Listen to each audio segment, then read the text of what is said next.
Let's talk about the Tamron 28-200 for the Sony E-mount system. Hey everybody, Kwame here. So today, as you saw in the intro, I want to talk to you about this 28-200 millimeter lens from Tamron.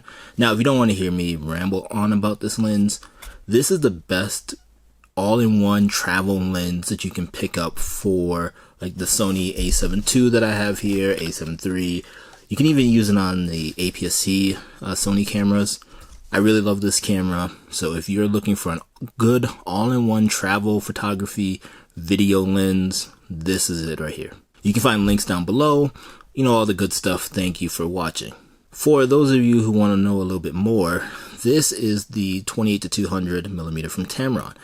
Now, what's really cool about this lens, and the way that I explain to people why they should get this lens, think of it as you're getting two lenses in one, right? So you're getting a 28-70 and then a 70-200. This is how big it is. It's not really all that big. It doesn't have much going on it. This ring here is your focus ring, and then this ring here extends your lens. So even fully compact, it's this size, fully extended, it gets to this size. So it's a decent size lens. It's not too heavy, but it does have some heft. You can see here that it is made out of all plastic, and there's only one button on here, and that's the lock button, so you can lock it at 28 millimeters and it won't go anywhere. The aperture on here is like F2.8 to I think 6.3, I believe. I will have it somewhere around here, but the 2.8 only lasts at 28 millimeters and it quickly jumps up to like 3.5 and then 4.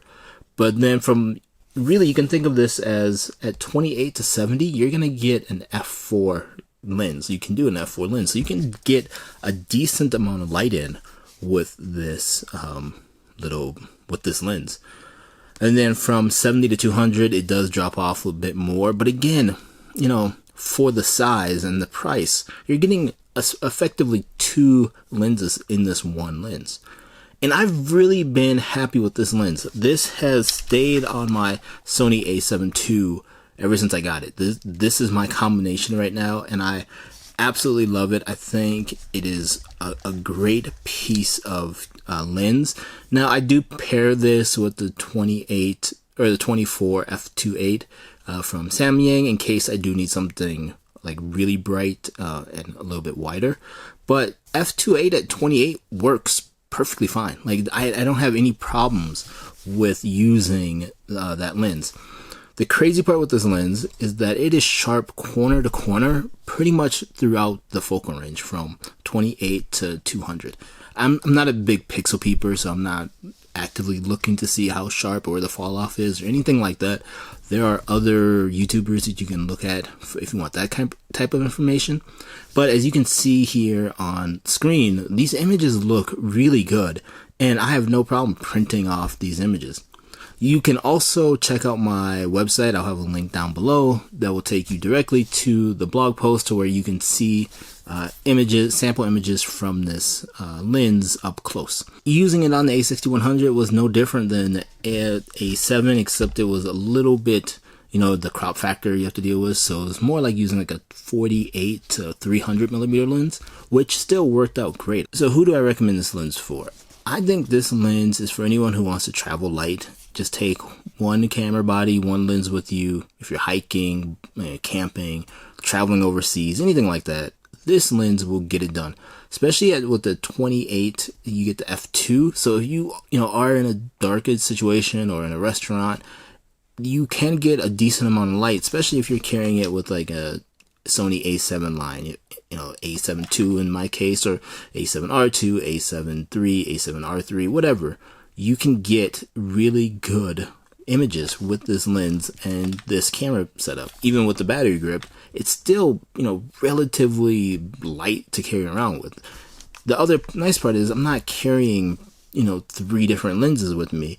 With this one lens, I have from 28-200, which is pretty good for general adventure photography, right? If you're just walking around in a new city, you want to take a couple pictures here and there, this lens can do it.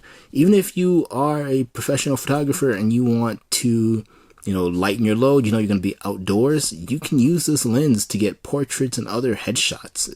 No one's going to look at it and say, this was not shot with a high-end lens. Most people aren't going to notice, especially if it's going on social media and things like that. Overall, I highly recommend the Tamron 28-200. They didn't send me this lens. I bought this lens with my own money, and I happily use this lens all the time. This is the lens, like I said before, that stays on my A7 II. This is the lens that replaced my kit lens. If you'd like to pick up this lens, I do have affiliate links down below. It really does help me out, you guys, if you can use those links, because it doesn't cost you anything more. But if you do use it, I do get a very small commission off that sale, and it helps me be able to afford other things to review for you guys and share with you guys. Also, if you can help me out by giving this video a thumbs up, you don't have to subscribe or anything like that. It just helps the channel grow. My goal for this channel is to hit 1,000 subscribers by the end of the year. So I'm asking you guys for help by hitting that like button. It just shows my videos to more people. The whole YouTube algorithm thing. Thank you as always for watching this video, and I will see you in the next one. Talk to you later. Bye bye.